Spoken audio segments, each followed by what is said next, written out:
for the very latest news from Thailand. This is the fabulous Pattaya Media Group. If you could like and subscribe, well, that would be amazing. Thank you so much.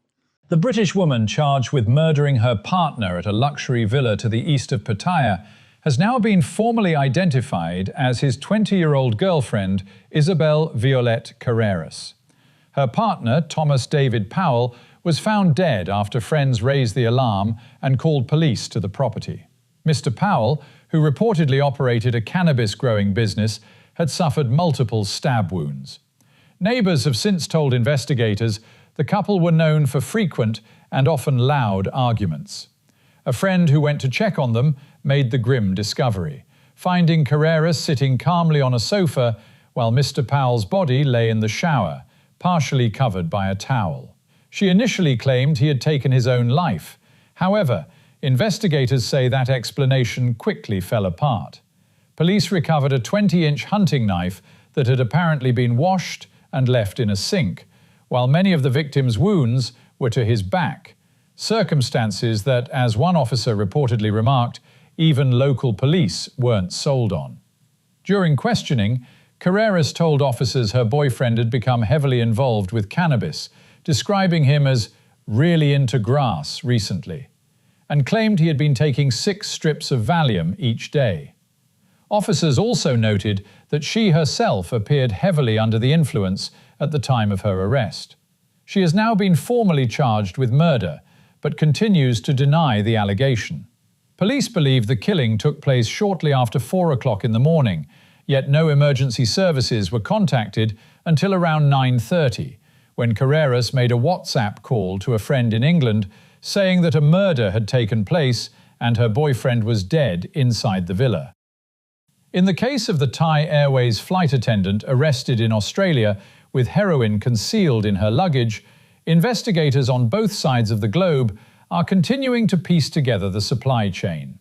Thai police have already arrested the man believed to have handed the luggage to the hostess in Bangkok, leading to a detailed statement and several further arrests. Bank records reportedly indicate that the flight attendant received just 3,400 baht for carrying the bags. While investigators continue working closely with Australian authorities to establish whether the flight attendant knowingly acted as a courier. In Bangkok, what began as a birthday celebration ended in tragedy after a 27-year-old woman and her 45-year-old boyfriend were both found dead inside a parked car.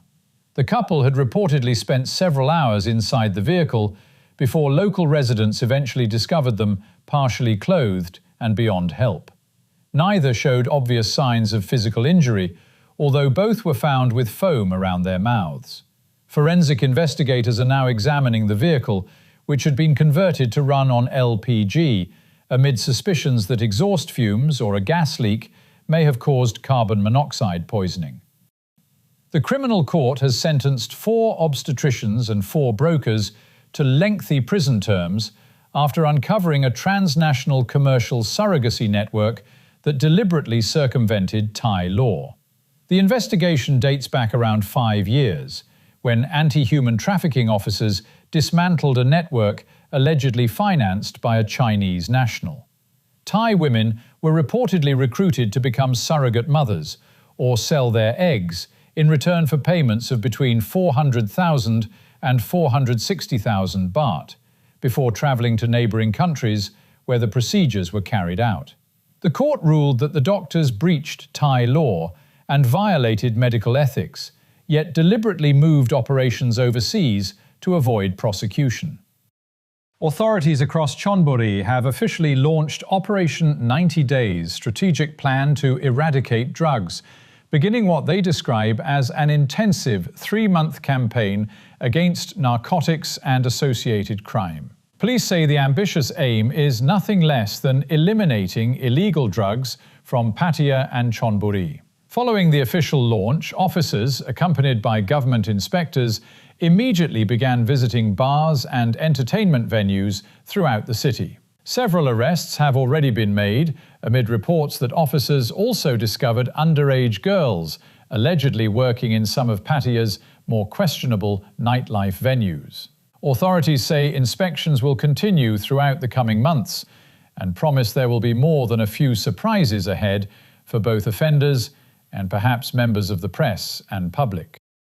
Weekend storms certainly made their presence felt across Pattaya, leaving parts of the city under waist-deep floodwater. Third Road, Second Road and sections of Soi Buakau were among the worst affected as relentless rainfall overwhelmed drainage systems. Police were forced to close roads as water levels continued to rise, creating huge traffic jams, while dozens of vehicles stalled after taking in water or simply running out of fuel. Beach Road disappeared beneath floodwater, stretching from the shop fronts all the way to the shoreline. Power failures across parts of the city only added to the problems, preventing many privately owned pumps from operating. Fortunately, once the rain eased, drainage systems gradually caught up and water levels dropped remarkably quickly.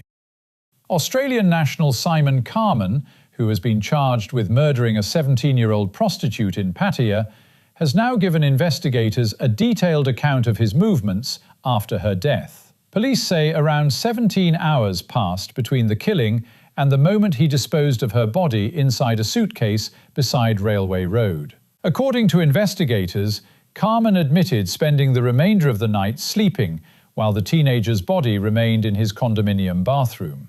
The following day, he allegedly carried on as though nothing had happened, visiting a local laundrette, chatting with neighbours, and eating at nearby restaurants. Police also believe he spent much of that time messaging women through dating applications. He continues to claim the victim attacked him first with a knife, although investigators say they have found no evidence supporting that version of events.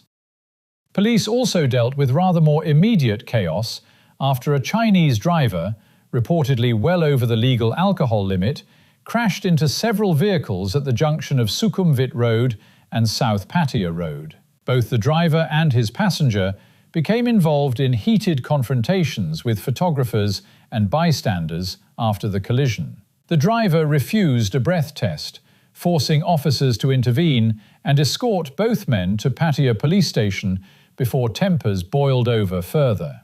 No cameras, thankfully, were injured during the disturbance.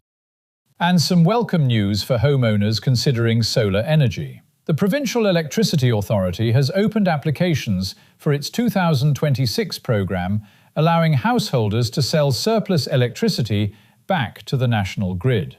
Under the scheme, excess power generated by rooftop solar systems will earn homeowners 2.20 baht per kilowatt hour, with the money credited directly against their monthly electricity bills.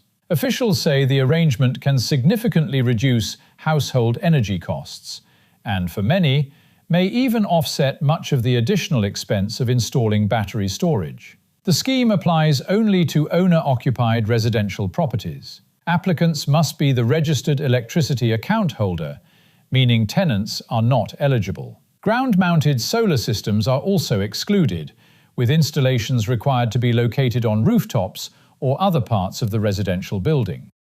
And finally, after the weekend's torrential rain battered much of the country, the weather remains unsettled. Expect slightly cooler conditions today, with highs of around 32 degrees, overnight lows of 26, the chance of further heavy downpours, and humidity remaining firmly in the low 90%.